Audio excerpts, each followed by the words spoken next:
Hello and welcome to another edition of Pulp Picks. My name is Patrick. I'm Fritz. And we're here to give you this week's reading recommendations on New Comic Book Day. And oof, there was a lot to read this week. A lot of stuff that I've been reading has come out, so much so I didn't even make it all the way through my list, but I read a ton of books. Oh, yeah. No, I hit a point last night where it's just like, maybe I should just like save the rest of these for another time. Yeah. But it was one of those where I just... You know, some weeks you get to the point where you're like, okay, well, I've read like the 3 that I'm really excited about. Now I'm getting into the ones that I'm just, I'm reading this book. It's good, but I'm not like enthusiastic to pick it up and read it right now. It's starting to feel like work. Not the case this week. I hammered through everything right away. But one of the books that I didn't make it to, I read the issue number 1, and you've got issue number 2 up here. Yeah. So you did make it to this book. Yeah, so my pick this week is Godzilla issue 2.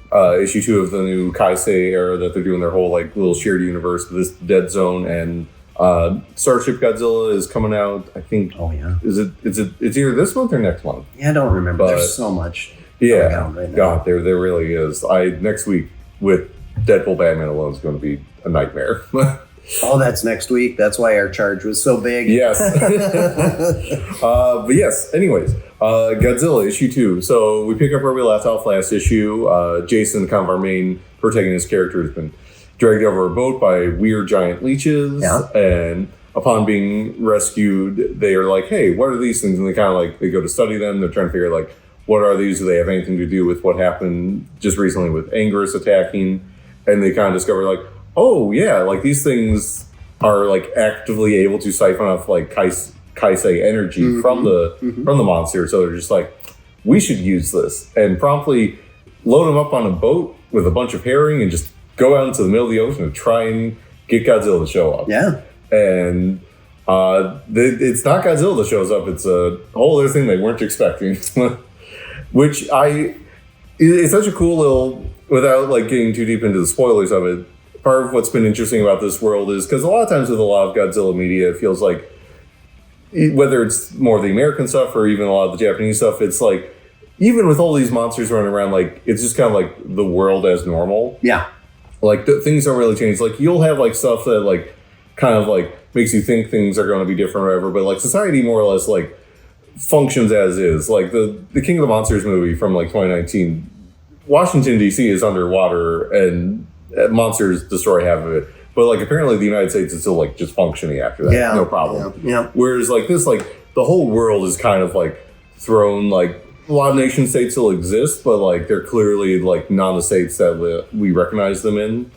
And it's interesting to kind of see like how different groups approach that. Like America is very much like, we got to kill all these things. Japan's kind of like, you can't.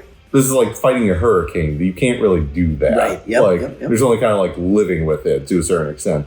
And in this issue, we kind of get to meet like, oh, there's like, these are like unaffiliated, like other groups. There's like, they run to pirates. Like there's just like these people who are just kind of like have taken advantage of the chaos of everything and just kind of like doing their own thing.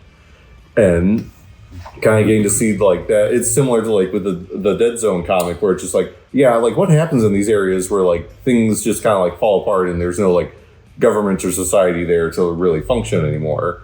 And getting to see that here now with like these pirates who like the leader seems to have like a weird like doesn't necessarily seem like maybe like worships Godzilla and the other kaiju, but like definitely has like a certain reverence for them that's different from some of the other characters we've seen so far. Sure. Yeah. Okay. Which instantly puts him obviously then at odds with Jason and the rest of the group. Right.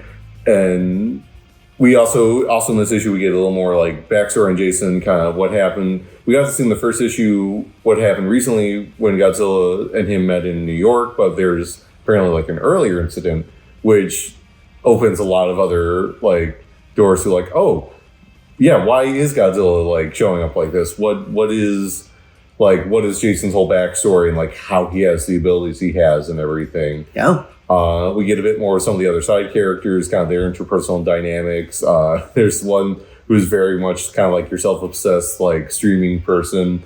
There's one where like she doesn't like seem like too open to the rest of the group, and then when she does try and open up, it's just like, nope, this was a mistake. I shouldn't have even bothered with any of you. No, like their whole group dynamic, like to a certain extent, you couldn't even call them a group because like they don't really like operate as a team that well. Like they do in terms of like being able to like fight things, but not in terms of like actually interacting on like any kind of personal level. Yeah. We saw some of that. They all kind of are very strong personalities, and some of them have very differing viewpoints on how this should be done, or why this should be done. Yeah. So we've got all that going on. We've got we were introduced to this mysterious character at the end of the last issue, Lament, who still not exactly sure what their deal is. Like they're definitely wrapped up in what's going on with the kaiju and like possibly even how like they're coming into existence somehow, but then they also seem kind of have an interest in like how the humans like are doing with all the like what their whole deal is still very unclear, but they're like intriguing just in the way of like, as their name kind of suggests, like they lament their like part to play in all this. Sure. Like they like to a certain extent they don't even feel like they're like actively wanting to be doing what they're doing, but they kind of like have to. Yeah. Which is like, okay, what's that about? So like there's all these different plates spinning, all these kind of like monsters running around. The book continues to just look gorgeous. I mentioned this before. I'm gonna again totally butcher the last name here. Should I even try? Yeah, probably not. No, but like I'll do their first name because I can do that because it's Nicola. But like he's an artist I've been following for years now. So him getting to like do like a big book like this has been super fun to watch because I know he's also got like his own little side projects he's been working on too to potentially put out there. So I hope that comes to fruition soon. But yeah, just going to see him do this. Tim Seeley is a writer that I pretty much always enjoyed seeing him on stuff. So seeing him and Nicola get to do like this Godzilla book where it's them really. Like, again, I talked about this with the last issue, having creatures like Anguirus show up. Like, there's clearly, like, a love and understanding of a lot of, like, various Godzilla lore with, like, that and Jet Jaguar only talking, like, his theme song. Yes. Yes. So, like, there's that. Maybe my favorite character in the book so far. Yeah, no, they're, like, to the extent that, like, part of me's wondering, maybe with some other stuff going on, like, oh, maybe there's, like, more going on with Jet Jaguar even than we think. For sure.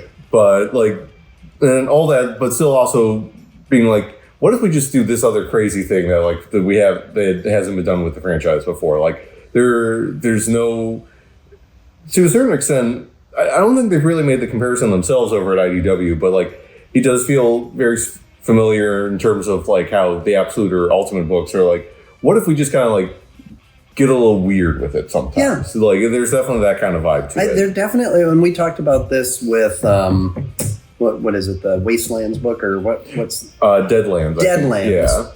Yeah. Where they're definitely pushing the bounds of what's kind of been done before. So it could make some people that are, kind of your diehard, the classic, Godzilla's got to be done this way, and the world around Godzilla's got to be done this way. But they're kind of pushing the bounds out a little bit. And I think that in a big way, it goes back to what you just said earlier about how would the impact of, kaiju really change the world? Yeah. And that's kind of more what we're seeing. And I'm interested by it. I really like it. So, we did get second printings of issue number 1, too. So if you missed out on issue number 1 and you want to check out this run, then hurry in because we only got a few. But yeah.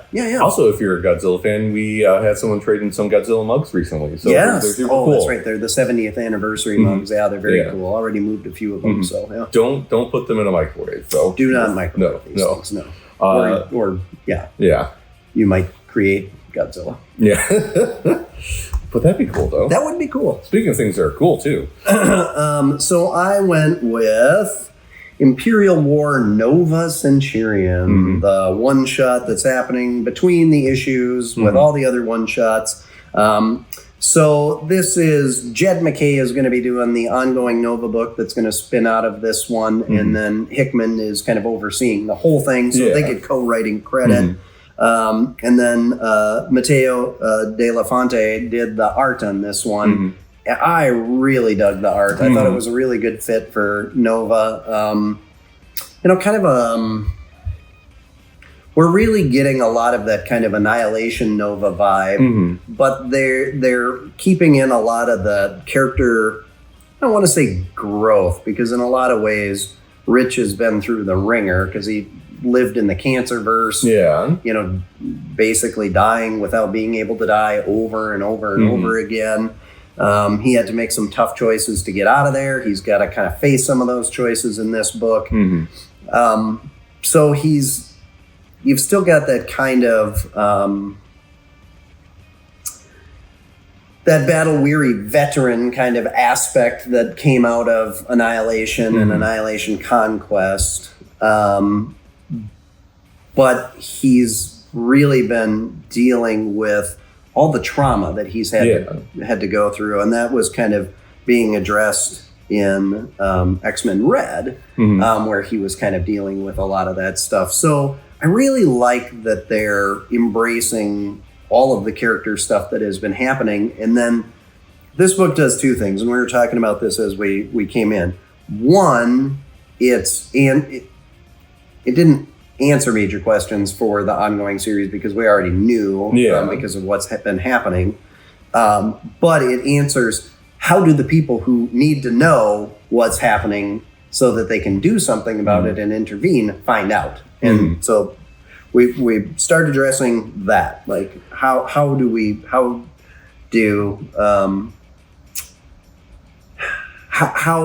is this going to come to a confrontation with the people who are really behind what's going on? And I really do love that whole sequence because it is this whole thing of just like look at who's all on the board, look at who's not on the board, like figure out from there like why certain pieces are being moved. It was so cool. Yeah, like the moment where it hits is just like, oh, of course. Yes, and it's such a, like, it's one of those things that it seems so obvious. Like, you know, you don't just look at, there's so much stuff happening. You can't just look at the stuff that's happening to figure out what's really going on. You have to look at the stuff that's not happening. And it's like, God, that's genius. It's simple, but it's genius. So who came up with it? Was it Hickman or McKay? Did they come up with it together? I'd love to know. Which I also... Because it seems like a Hickman thing, doesn't it? It does. But I also then love like how because when they do get to the revelation, like how, when there's just like, are you sure? And then like another character's like, no, this makes sense. I totally believe this. Like they're like getting more into it. Well, and then the problem is they have no evidence, you know? So it's like they're just going based on, like you were saying, everything that's on the board in front of them. It can become pretty apparent, but there's no hard evidence. So that's going to be a tough sell. Yeah. But then on the other, for the other part of this book, I said it's doing two things. It's really setting the table for how is the solo Nova book going to play out. And so we learn about the Nova Force and the World Mind and Rich and how they're all interconnected and what that means. Because Rich has a deep-rooted sense of obligation for protecting the World Mind and the legacy of Xandar, and the World Mind is really focused on keeping the Novas going because that's what it sees as the only possible legacy.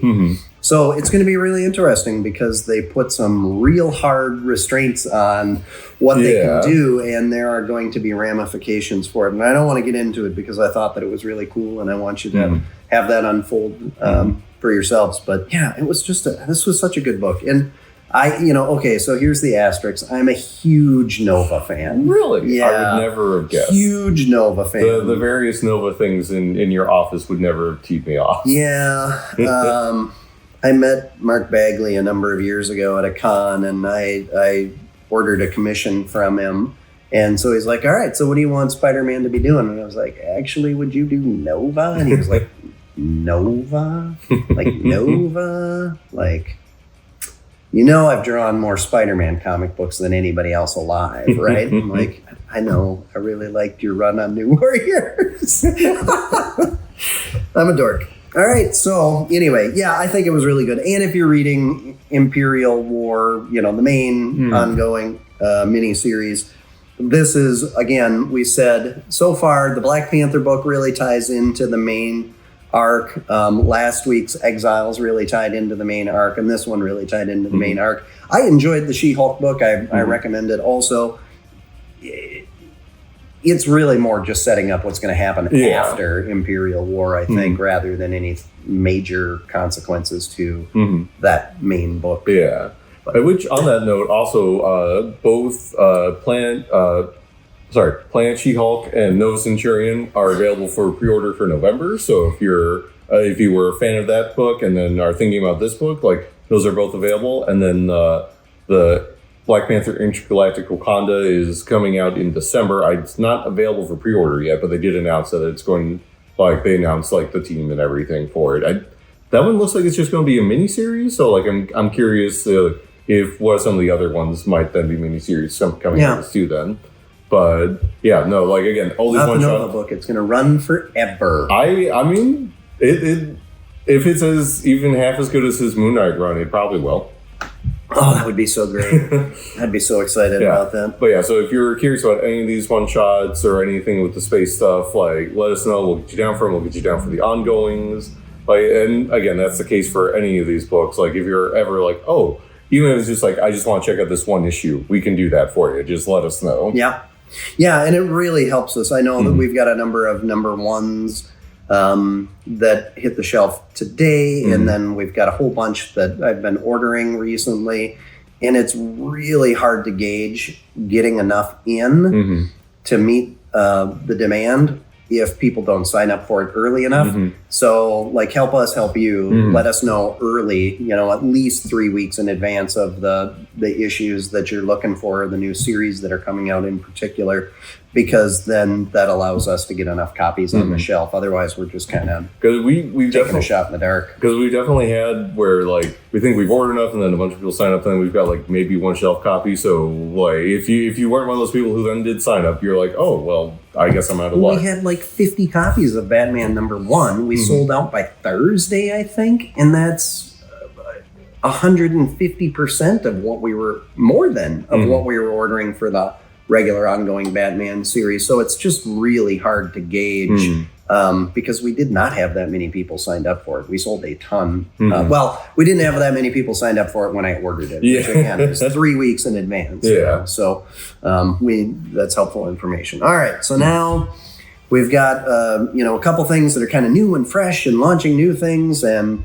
we've got a book that has been out for a couple years now and is closing the curtain on its kind of original run concept. Yeah. And going, this is going to launch us into kind of the next phase with a new creative team. Every single issue of this run could have been up here, and most of them were, to be honest. Yeah, a lot of them, yeah. And even the ones that weren't usually ended up being an honorable mention that week. Yeah. And to the surprise of no one, it is issue 24 of Transformers, the last issue of the Danny Warren Johnson and Jorge Corona run on the book. Yeah. And boy, half of me is not even sure what to say without, because one, don't want to get too spoilery, because like it's one of those things where like there's like a 5 or so page sequence that is probably one of my favorite like bits in like any Transformers book ever of anything, and I can't really talk about any of it because it's like a massive like thing. Like it's kind of like one of the biggest, like, because a bunch of big things happen in this book with a bunch of characters, which has been happening all series. So like to say that, yeah, and like without getting too deep into it, like because like they. And like going into like the solicits for this, like promise big things happen, and like big things do happen, and one of them is like is kind of like the culmination of a certain character's arc in this book that we've like in retrospect been like, oh yeah, this is like they've clearly been kind of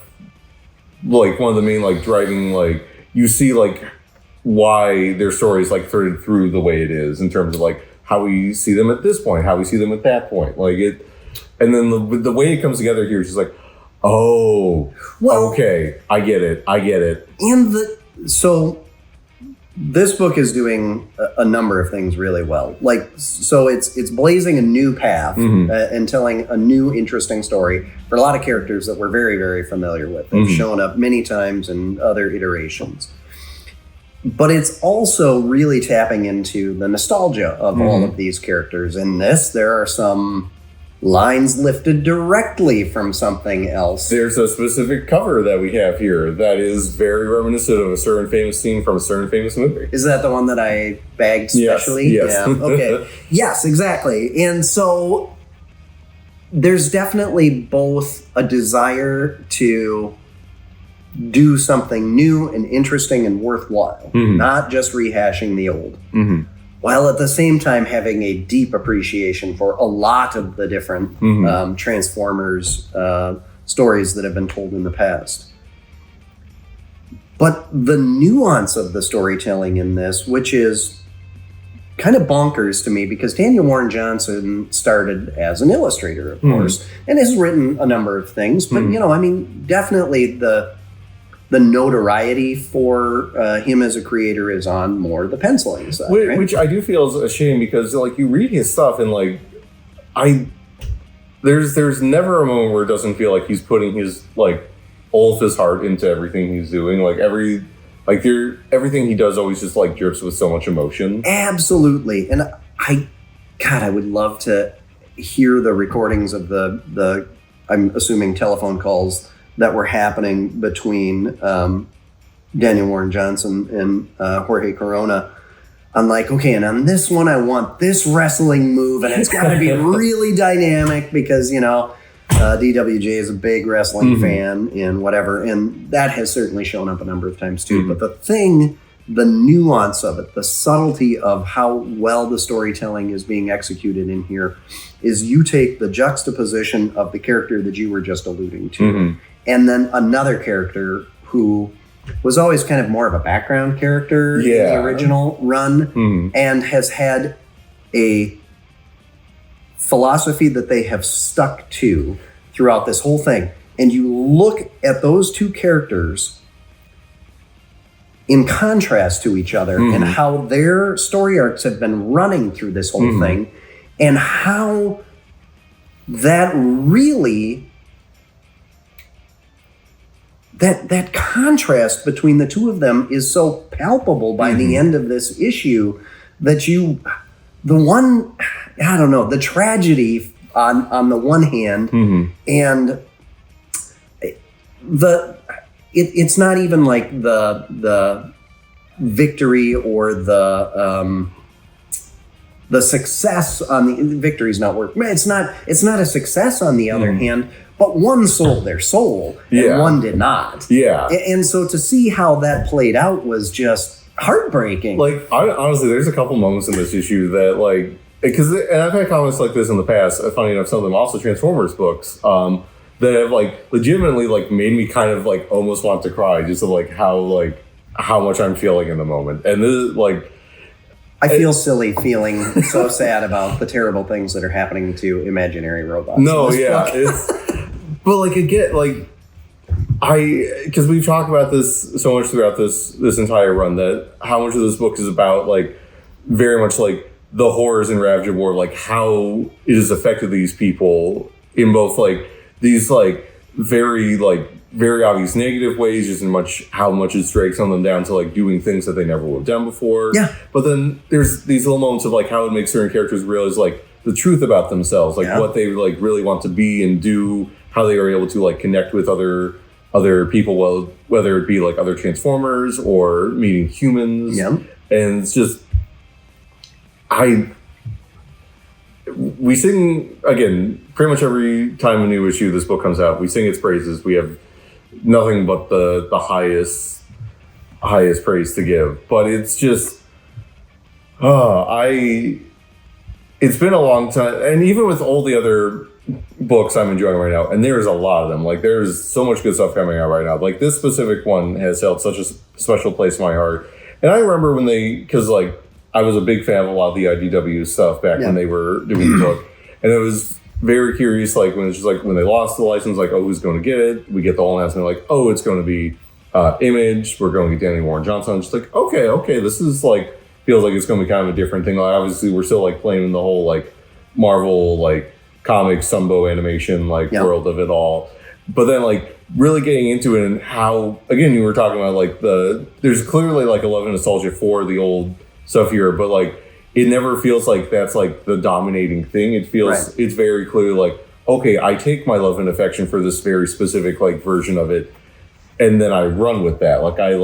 I extrapolate my own experiences, my own like interests, my own like thoughts and feelings about the various themes that are just inherent to like the franchise. Like again, it's very interesting that this is kids franchise, but it's like built into it is a concept of like a near never-ending war. Yeah. And like how do you like actually approach that? Yeah.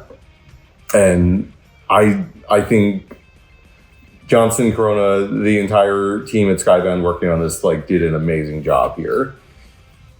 It's bonkers when you start thinking about this has been one of our favorite books of the last 2 years when you think about how many really amazing books have been coming out, especially new ones, you know, with the whole Absolute line, the whole Ultimate line, and then, you know, all of the indie stuff that's been coming out that we've been loving, like Beneath the Trees. And this is in the top tier for me. This whole run has been in the top tier for me. And certainly some of it's nostalgia glasses, but this, but it is being done really well. And we have a number of people who started buying this just because they were kind of interested and they never were really exposed, you know, to Transformers much. Yeah. Who have stuck with this the entire way through. It's a book because like there's certain like a good example I like to give is it's like The Mandalorian is like, it's a fun Star Wars show. Like I enjoy it. It's like, it's something that's generally fun to sit down and watch versus Andor is just like an amazing show that I think you don't have to like know or care anything about Star Wars to sit down and be like, oh, that's some of the best television I've seen in the last decade, easily. Yeah. Like it's a similar thing of like a lot of Transformers media I can recommend to like someone who's already like Transformers or is in that general kind of stuff. Like this is a book I could be like, hey, do you just like a story about these kind of themes and these kind of characters that just looks gorgeous throughout, like, here's this for you. Right. Like it escapes that like bubble that a lot of these kind of franchises kind of get stuck in of just like, whether or not it's good or not, it's very clearly like for an existing like fan base kind of thing. Whereas this, I do genuinely feel like escapes that. It's just like, no, this is just like a story that like is good regardless of whether or not you care about alien robots that turn into cars. Yeah, such a tightrope act, you know, to be so embracing of that past, but also, you know, telling a story that really, it gets down to ethics and morality and, you know, really pretty deeply. Well, because it understands like what the best genre fiction does is that like all these trappings, whether in this it being like, again, robot aliens turning into cars or like superhero stuff with powers. What was that? Somebody knocking on the door. Oh, okay. That like stuff in like Star Wars as being all like sci-fi and the Force and everything, like all of that is like, it's all well and good, but it's all in service to like addressing like actual like stories, like actually like what does this mean to like the people, to the world around them? Like it's like that's what's important. Like, yeah, cool, robots punching each other, but like the quiet moments where it's just like two people talking and like trying to figure out their whole thing are just as important and impactful as having someone thrown through a skyscraper. Oh yeah, and the panels where somebody's really struggling with what is the right thing to do here, because they all think that they're justified in what they're doing, and some question like on both sides here, you know, Autobot and Decepticon, some of them are questioning whether or not the way that they've approached this has been good. It's just, it's so good. Also, the quick little side, I've mentioned this before, Megatron is an interesting character in terms of like how the different ways you can like stretch him, because like there's a bunch of versions where like, oh, he's like a pretty like simple bad guy. There's others where he has kind of like a more tragic backstory. There's others where like he actually gets like a redemption arc that makes sense and works and everything. Yep. This Megatron, there's like one specific little sequence early on in here where it's just like, oh, he is just a bastard. Like this is a man who will hurt anything and everything if it means getting his point across. Yeah. And at the same time, like there's this like underlying sense of just like, but like, and I've talked about this before with a couple of the other Decepticons, like Astro Train and that like there's still this underlying sense of like, but like they don't think of themselves as necessarily like a monster. They see themselves as like, no, I'm doing this for like the betterment. Like all this pain, all this tragedy is for a reason. Right. Yeah. Like it's a means to an end. It doesn't mean I don't enjoy inflicting it upon you, but like there's a reason I'm doing this to you. Yeah. Like there's like, he's there's just that smile he has at one point. It's like, oh, you are evil little guy. Yeah, it's so good. So good. All right. Well, we have really impassionately made our case for these 3 books. Yes. What was close to making it up here this week? You said it was a big week. Lots of other good books. There are a bunch of good Superman stuff this week. The new issue of Supergirl is kind of like a fun little one-off where it's the Super Pets doing their own little things. I emphasize a little because one of them is Tiny Tano, and I mean, listen, you're going to have a story with the tiny little gorilla. Of course I'm going to love it. Yeah. But it's great because he's also teamed with Streaky, who does not care about him at all. We've got the new issue of Kryptonite Spectrum, where we get to see kind of what happens when Superman just kind of starts growing exponentially. Yeah, we also got additional copies of that in, although we're down to almost nothing again. I think we might have sold out, actually, on issue 1. Did we? I'm pretty sure because I made a spot for it, and I don't think there's anything in that spot anymore. Oh, I moved it to the Superman miscellaneous pile. Oh, okay. That was me. I think there's one left. Okay, but so if you are interested, definitely come in and grab it. But those were both great. I would recommend, we do have variant copies. We don't have any of the normal copies. I would recommend Absolute Batman, which was also great this week. Also very, very tragic. Yeah, speaking of tragic, we had a number of, Absolute Batman, Red Hood, and Batman Gotham by Gaslight, League for Justice, all arrived with a number of them damaged this week. So we have no shelf copies. We're hoping replacements will be sent. The good news is that everyone who was subscribed to those books, we had enough salvageable copies of each of those series to get you one. So if you're reading any of those 3 books, don't worry. You have a copy in your bag if you already had one pre-ordered.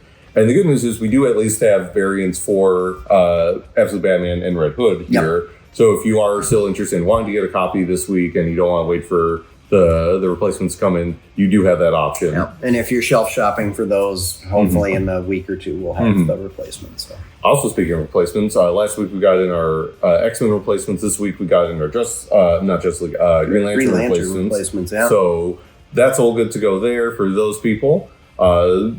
I don't know. What else did you like, Patrick? So Murder Podcast was interesting. If you're a fan of the Tynian kind of storytelling, this one was in that vein. It's about from what I can tell, because there's a lot going on, it's a first issue. There appears to be a murder podcast that is turning people into murderers. Yeah. And there's a group of friends who are all listening to this together and then having coffee to discuss what's happening. So we'll see how that plays out. Should be very interesting. But yeah, that was kind of a fun one for those of you that are looking for something other than, say, science fiction or superheroes or what have you.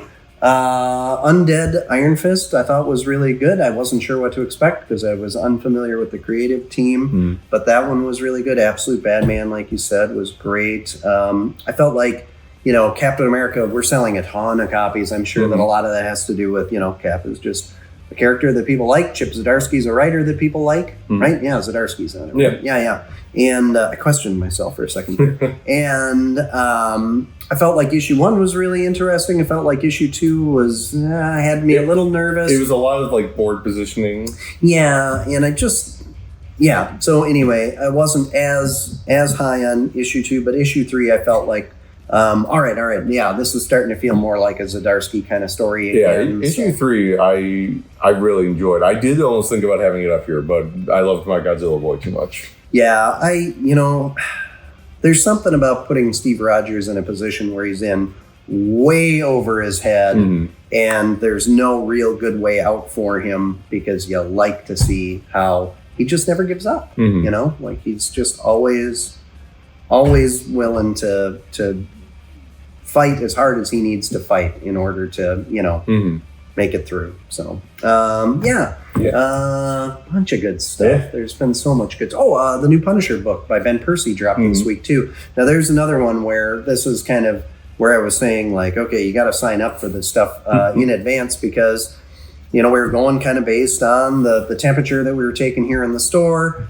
and the number of people that we had signed up at the point in time that we had to actually order this. And then between then and it hitting the shelves last night, we had a bunch of people sign up. And so now I was trying to go to sleep last night panicking about having enough Punisher on the shelves. We do have a bunch of variants for it as well, and we've got a decent little stack. But don't be surprised if it goes quick. If you're expecting to pick it up off the shelf this week, you better get in quick or give us a call and do the aside thing, because I think we're probably going to have to pick up second printings of this one. Probably. So anyway, but yeah, all right. Well, great week. I mean, really good week. If you can't tell by our enthusiasm, it feels like every week is a really good week now. It's such a weird time to be, a fan of comic book stories because there's so much good quality stuff coming out on the regular. But this week really blew me away. Like, it was just bonkers. But hopefully you'll enjoy all of our picks and, have some of your own as well. So if you do, be sure to like, follow, subscribe, comment, share, stop into your local comic shop and pick up some periodicals for yourself to be able to read, or graphic novels, because we also have the floppy copy. Graphic novels are also an excellent way to enjoy those stories as well. Speaking of which, we've got restocks coming on Beneath the Trees, and then all the Absolute and all the Ultimate books, because holy crud, we're selling so many of them we can't keep them in stock. Like, the volume we're ordering is just mind-boggling right now. But if you're wanting to get caught up on those via the graphic novels, those will be showing up soon. We will be back next week with more Pulp Picks. Until then, enjoy the reading.